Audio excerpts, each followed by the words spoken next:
Hello and welcome to episode 4 of Rob Reads. I'm your host, Rob Arnold. These podcasts are meant to be an enjoyable and relaxing listen while you're chilling out, driving to work, on the train, or on a plane, or however and wherever you like to consume your content. In today's episode, I'll be reading a 1996 interview from Ill Literature magazine with Cannibal Corpse bassist Alex Webster. Originally conducted by Ill Literature editor Marco Barbieri, the interview focuses on introducing new vocalist George Corspegrinder Fischer to the band after parting ways with original Cannibal vocalist Chris Barnes during the making of their newest album, Vile. Enjoy. Foreword by Marco Barbieri. Undoubtedly, it came as quite a shock to many when word got out that vocalist Chris Barnes was out of Cannibal Corpse. Impossible! Chris is Cannibal Corpse, was a sentiment people echoed afterwards due to his lyrics, concepts, and unbelievable stage intensity that furthered the band due to the notoriety garnered from album covers and lyrics to songs like Meat Hook Sodomy and Fucked with a Knife.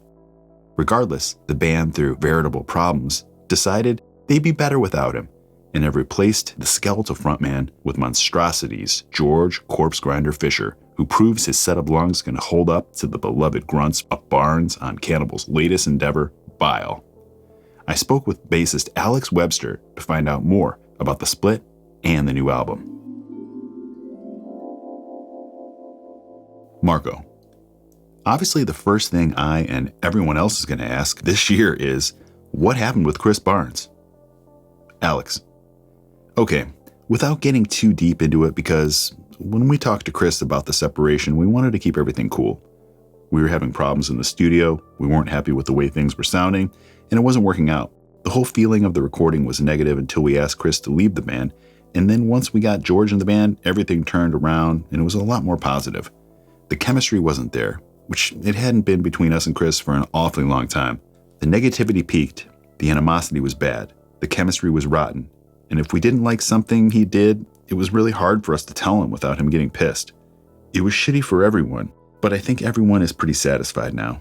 Last time I talked to him, he wasn't that upset about the whole thing. Marco. Wasn't the new album already recorded with his vocals? Alex. We had a couple songs done, and that was the problem. No one was happy, and the four of us talked about it, and we wanted to try to get him to change some things.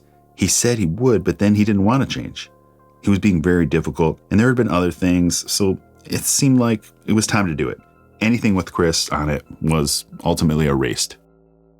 Marco. I know there's been problems in the band for a while, but now it seems like a lot of it is centered around musical differences, no? Alex.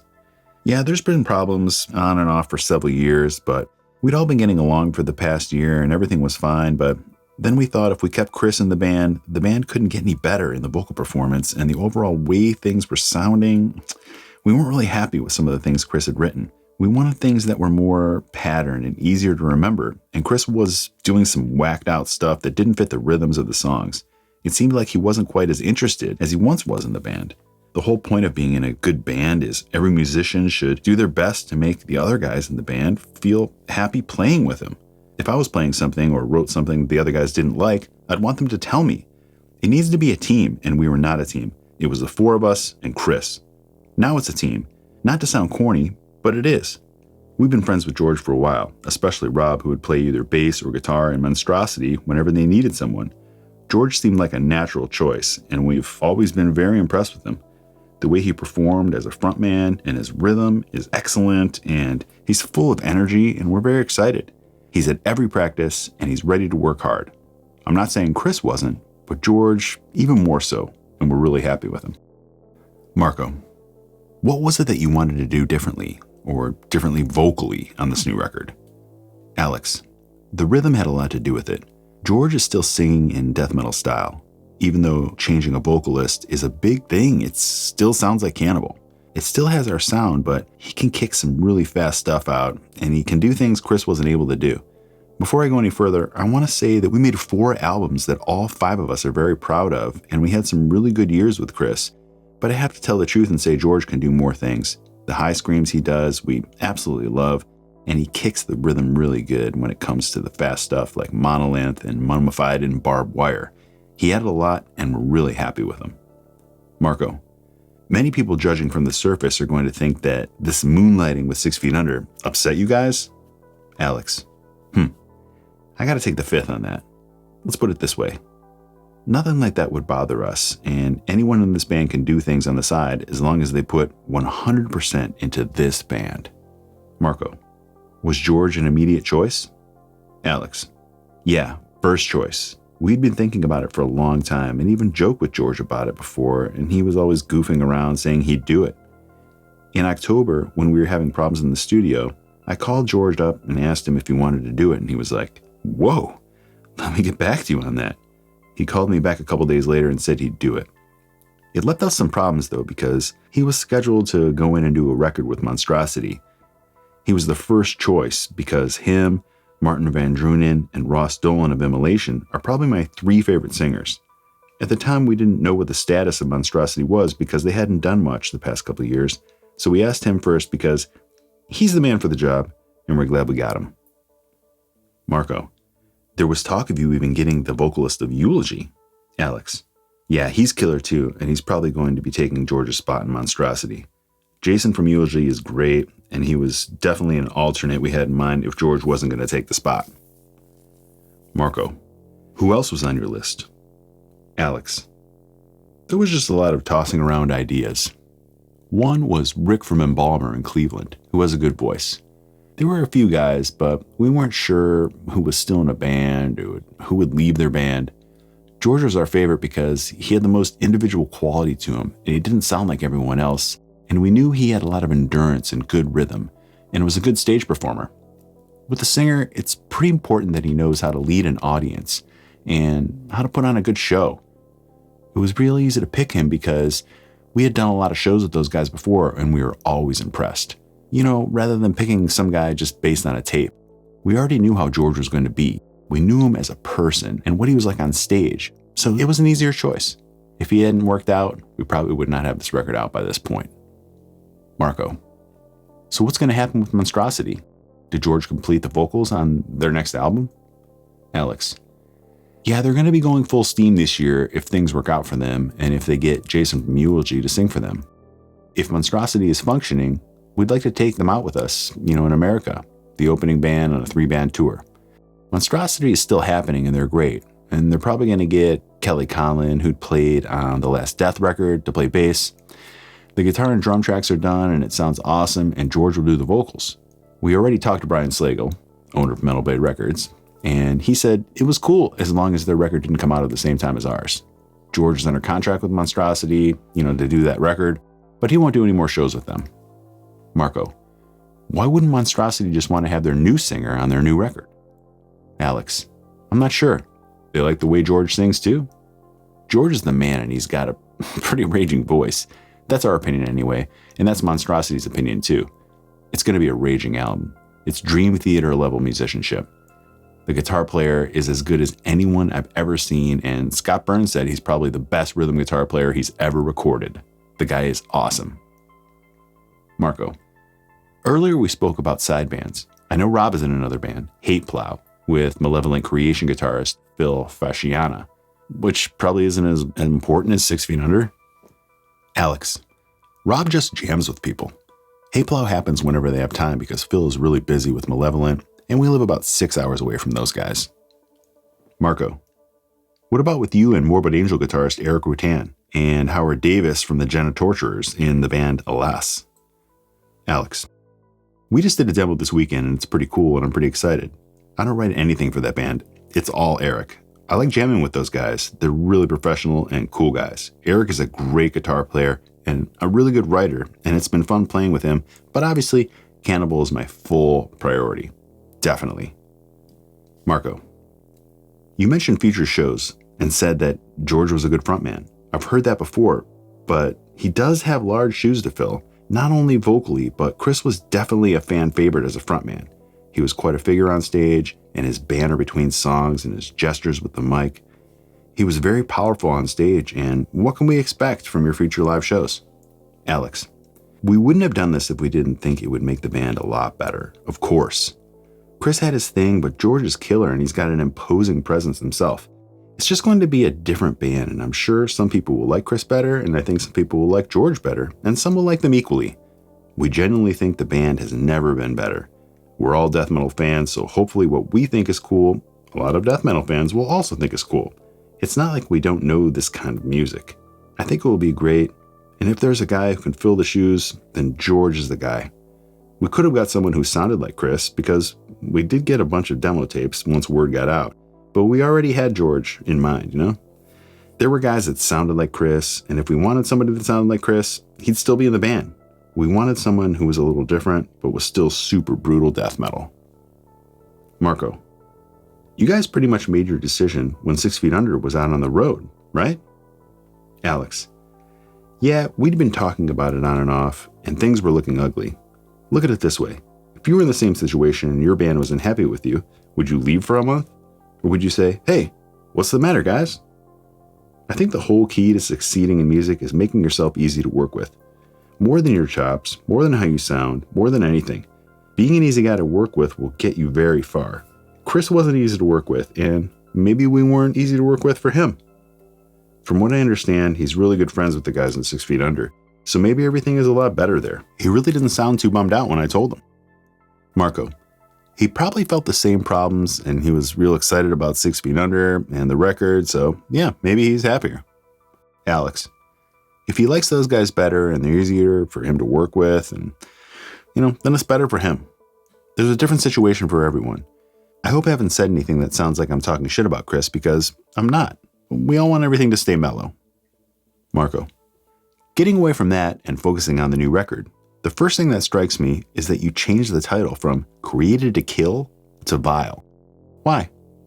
Alex, Chris thought of Created to Kill. We didn't want anything on that album that Chris had written. Also, we like it better because it left a little more room for the imagination. We had to change a few song titles he had thought of, and some of the song titles we had thought of, so we just had to change the lyrics. Marco, is that the way it's been sometimes? I just assumed they were his words and therefore his titles. Alex, he usually did the lyrics, but we often thought of the titles, like Hammer Smash Face is my title. He thought of a lot too. Things were better at one time. They just weren't cool anymore at the end. Marco, why did you change the band's logo? Alex, Chris did the old logo, and that's why we had to change it. We had to fork over all sorts of money if we wanted to continue using it. I kind of like the new one. Maybe it just looks a little more serious. Marco, I agree. The old logo was beginning to bother me because as the band has gotten more professional, it looked a little too messy and underground. I like the new one better, even though it follows a similar theme. I wanted to ask you about the cover art. Alex, it's Vincent Locke, who's done all of the band's album covers. We gave him the song titles after the album was done and told him to go for something. Marco, it's interesting that you used Vince Locke again because I thought you guys were trying to break away from Chris Barnes, seeing as the logo and the album title were different, but then went ahead and used Vincent. I always perceived him as Chris's friend and Chris as the fan of the Dead World comic series. Alex, we like his style. Some people love it and some people hate it, but we like it, so we still wanted to use him. It gave continuity between the albums, and I like his art, even though there are probably guys out there who are more technically proficient. Marco, it's cool that even though Vincent Locke has probably been asked by a ton of bands to illustrate their covers, he has only done Cannibal Corpses. Alex, yeah, I don't think he has, although we wouldn't mind, but it's cool that he hasn't. You can tell right away that it's his art. You can tell from his characters and how they're so lanky, tall, and skinny in build. It's a cool zombie look, and it keeps with the character of the band. I do like that it's a dark album cover, like Butchered at Birth. I'm happy with it. Marco, it was good too that 6 Feet Under didn't use him because then it totally retains that Cannibal Corpse feel. Getting to the new record, explain to me the musical changes. Alex, I don't think anyone can deny that we're not a competent band. I don't think anyone will disagree with me when I say it's a faster record. There are a couple slow things we tried to do, but most of it's fast. The first 3 songs are pretty blazing, and we tuned them too. We never fucked around with that, and this time we tried to do something different. Jack got an Ibanez 7 strings, so that added a little something different. A lot of bands have tuned down for years, but we always tuned a half step below standard. We tried altering the tunings, We did 4 albums in E flat, so we thought we could use a little something to get us inspired. And you can write a lot of cool riffs with a lower string attached to your instrument. I wrote a lot of the riffs on a 4-track, and I tried to write harmonies to do it to make it 3-dimensional, like Bloodlands, in the middle where Rob is doing one thing, Jack is doing another, and I'm doing something totally different. We wanted it to be, super brutal in the parts that are slow to make them kind of 3D with harmonies, but we still wanted it to be death metal. We wanted to see if we could push it. What do you think of it? Marco: well, listening to it a couple times, I expected you guys to take a bigger leap forward. I know you said last year that this would be your fastest, most brutal, and most technical record, and I hear that. The thing I always liked about you guys was that you're death metal fans and are true to that scene and sound and haven't been, become more commercial or accessible. So in that regard, you deserve respect. But I was surprised it wasn't that big a step as I thought it would be. Alex: well, we're the same band, but if there would be a big change, it would be gradual. We think it's better. We all think it's our best record by far, but granted, we wrote it.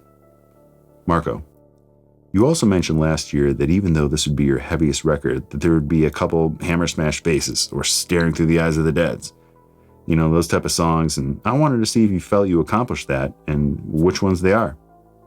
Alex: the first song I think is pretty catchy. The third song too. We went brutal, I guess. When you think about writing a hit, it's easier said than done. And still keeping it brutal, we really tried to make the stuff catchy.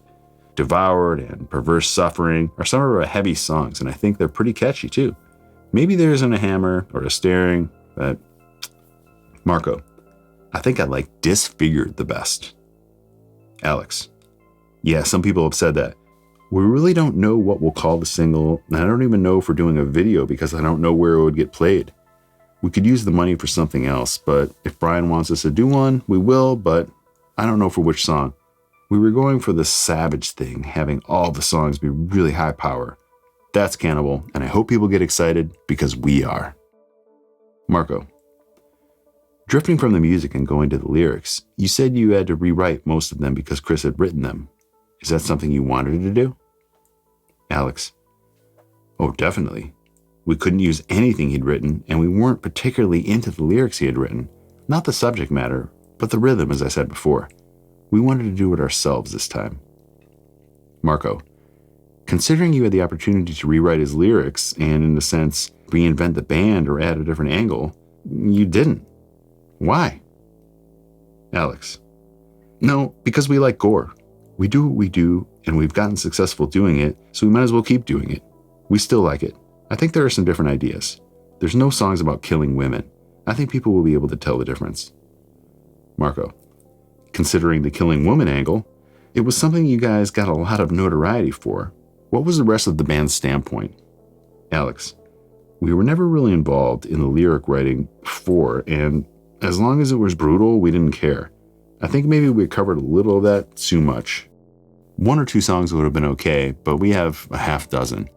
This album is all gore, but they're all different. Some are super simplistic ideas like Devoured by Vermin or Mummified by Barbed Wire. Both are very shallow, straightforward gore stuff. Marco: I think when reading through the lyrics that yours are the best of the bunch, but I feel a little let down because I thought you guys had a chance to show something different and show a different side to the side. And instead, you come up with a second or third rate imitation of your earlier work.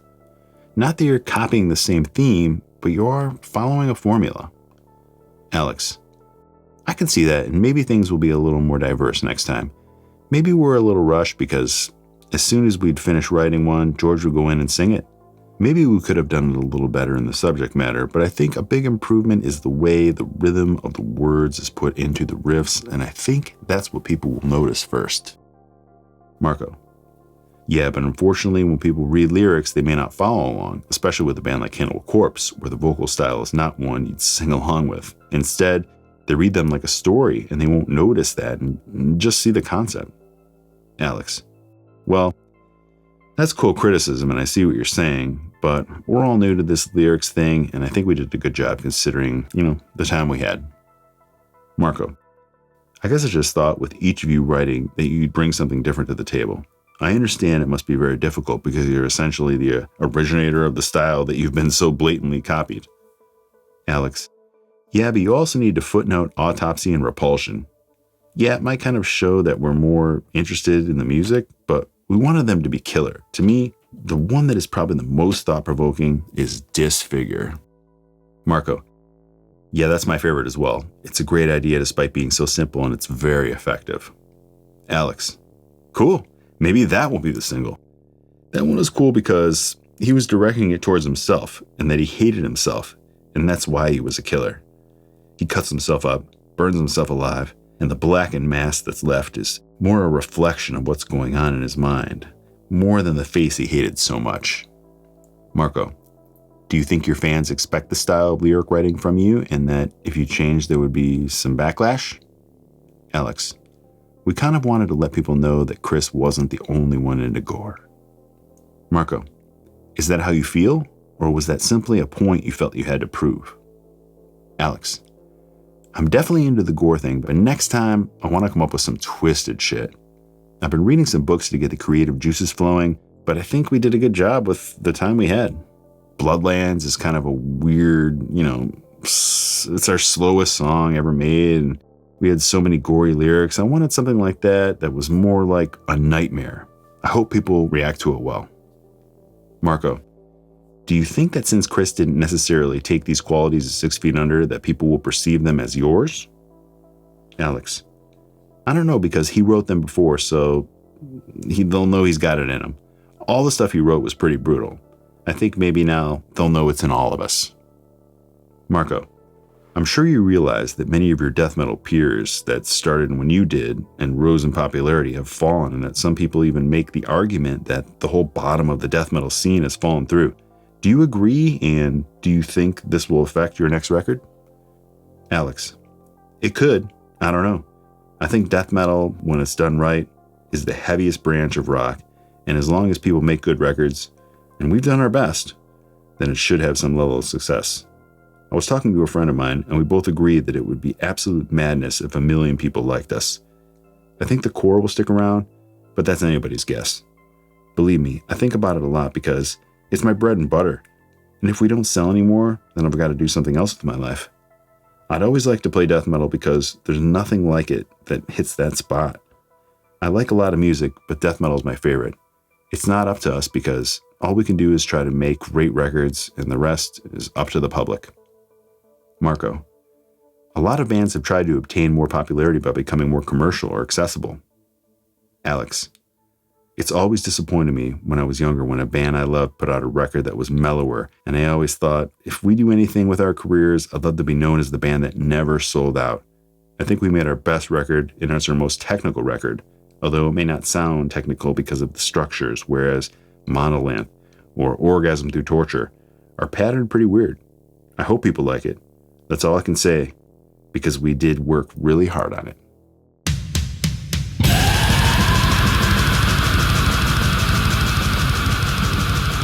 Okay, thanks so much for listening. If you enjoyed this episode, please let me know by hitting the like button and making sure you're subscribed to my channel. If you'd like to hear more, I'll have a series playlist link in the show notes below. And if you'd like to help support the channel, you can do so by joining my wonderful Patreon community, which offers exclusive perks and benefits at patreon.com/RobArnoldWorld. Big thanks to one of my favorite bands on the planet, Cannibal Corpse. And thanks to Marco Barbieri and Ill Literature Magazine for making this possible. Cheers, everyone. Again, I'm Rob Arnold, and I hope you'll join me again on the next one.